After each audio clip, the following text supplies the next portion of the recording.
Þetta flottur sigur á móti Fjölni. Hvernig líður svona beint eftir þetta? Mér líður bara vel sko.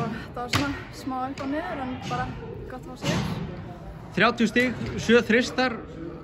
Hvernig, hvað kom til? Ég bara var ekki nóg ánægð með þristanýtinguna mín í síðasta leik og ætlaði bara að setja allt á nýju dag. Þú byrjar hérna á 12 stigum í röð. Hvernig var það gameplanið fyrir byrjun leiks að henda alla á þig eða? Nei, þetta er alltaf bara þeir setja eitthvað fyrir liði, ég bara lenda réttum degi fyrir mig.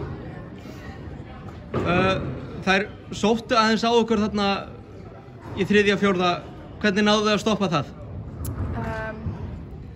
Við náðum aðeins koma okkur aftur inn í vörnina í 4. segi og þeir voru bara að fá auðvelt stig undir karfinu og svona aðeins að ströggla með að skipta á skrínunum. Þannig að minni menn voru að landa á stórum en svo bara náðum við að laga það aðeins og náðum að vinna.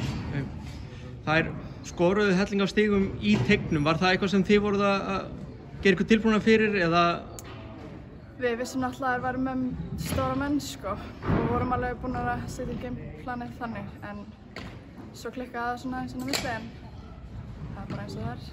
En allt í allt bara góður sigur og allir ánægðir? Já, það held ég. Flott mál. Takk fyrir.